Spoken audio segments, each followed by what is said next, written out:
Hello, grace and peace be multiplied to you in the name of our Lord and Savior Jesus Christ. My name is Flourish Peters. I'm the lead pastor of the Logic Church, the Love of God and Christ Church. What you're about to hear will change your life forever because it is the word of His grace. I commend you to God and the word of His grace that is able to build you and give you an inheritance among the saints. Acts 20 verse 32. This will bless you. Listen, invite your friends to join in. I'll see you in a bit. Man, the boomer G. What's going on? Shoot, Precious. Good evening, sir. The beautiful Precious. How are you doing? Thank you. Fine, thank you. Okay, this question is from Acts chapter 2. Okay. When the Holy Spirit rested on the disciples and they could speak in tongues. Okay. And people could translate it. Mm-hmm. So my question is, present day, when we speak in tongues, I don't think anyone can translate it. Like, it's not a language on earth. Like, you can't say, okay, this person is speaking Yoruba, this person is speaking Hindu, this person is speaking Spanish. So why is it now it's different? And I'm sure the people that could translate it did not have, like, the gift of translation. They were just people from those regions that could identify, oh, this Arabic, so this person is speaking Arabic. So that's my question. Very good. There's a gross misconception about what happened in Acts chapter 2, and I want to deal with that. I've dealt with it before, but I'm not sure you were in service before. Okay. So in Acts chapter 2, let's scripture answer the scripture. We're going to find the scripture that says is in Corinthians, no man can understand the things of the Spirit except the Spirit of God helps the person. Yeah, it's 1 Corinthians chapter 2, from the scripture that says eyes have not seen, ears have not heard. Then you go down. That's the scripture I'm looking for. That will help. So let me give you an example of what happened in Acts chapter 2. It's not because they were now speaking. Okay. They were Jews. Yeah? In Acts chapter 2. It is impossible that they now have people who can understand French, people who can understand Italian, people who can understand Yoruba, people who can understand, what's this our Ghanaian people's language? Yeah. It's impossible that they have people, except it was an interdenominational center. If you know what I mean. So what happens is that the Holy Ghost gave interpretation. Not that the Holy Ghost gave interpretation in the way that they could hear it.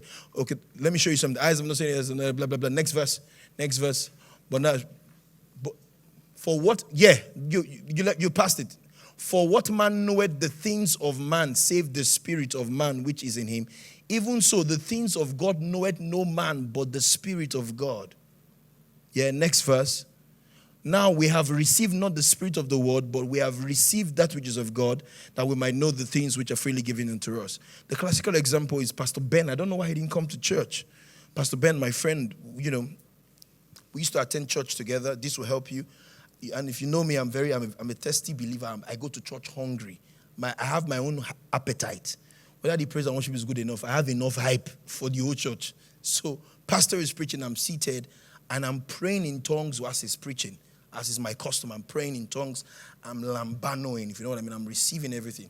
Pastor Ben hits me and says, Flourish, you are speaking Igbo. So you know that I'm like, guy, are you okay? I can't even say Kedi Kodi successfully. So I told him, leave me, Joe. I kept praying. Then after he said it for the third time, I said to him, okay, what am I saying in Igbo? He said, you are saying in Igbo, I need to enter that house. I need that house. I need to enter the house. At that time, I began to pay attention to what he was saying. Because I was looking to paying a house in VGC at that time, and I didn't have the money. I didn't have the complete money for the rent. And I was believing God for the complete money for the rent. And I didn't tell him. And my mind was not in the house when I was praying in the spirit. For the Bible says if you pray in the spirit, your mind is unfruitful. Howbeit your spirit pray it. So my mind is watching my pastor preach, receiving the word. I am praying about something else that my mind is not in alignment with. Ben, who I believe has the gift of interpreting tongues, heard it in his language, not because I spoke Igbo. Because after he said it, and I started trying to speak Igbotic tongue, it was not working. He said, brother, it has finished. You are not saying anything again. You don't go. So it's not because I spoke Igbo, but Ben heard it in his language. So in the same way, when the Bible says no man knows the things of the Spirit except by the Spirit, they heard it by the administration of the Spirit. Corinthians. That's how they got. Not because they were speaking Italian. How many languages? Even here, if it happens here, who can interpret? Maybe only Nena can do French and German. What else? Spanish. So if you start speaking Cotonou, who can interpret here? So how do you think the Jews were very diverse that they were hearing Italy, hearing? No, they were just, the Holy Ghost gave them interpretation in the way they could hear. And then the Bible says, if you stand before a church, don't pray in tongues except you have an interpreter. It doesn't mean that when you're praying, you shouldn't pray in tongues. That means I can't come here and just throw out the seven. I will start interpreting. So even when I preach and I pray in tongues for a while, I will give the interpretation. If you follow me closely, I will give direct interpretation of what I have said.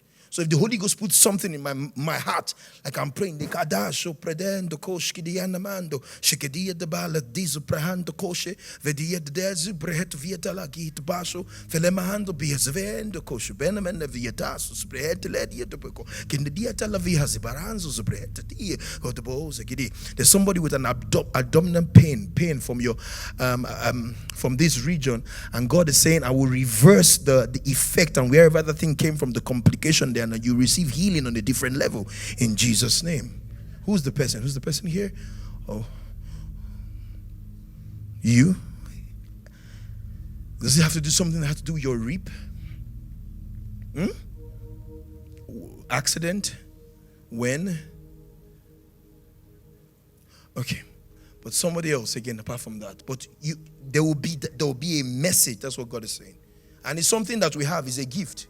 So if you've trained yourself in that place, God will give you will know what God is saying. But this is I feel it on this side, maybe watching online on this side. Just some fibroid, whatever it is, on this side, some complication on you are healed in the name of Jesus. You are healed in the name of Jesus. So that's what happens.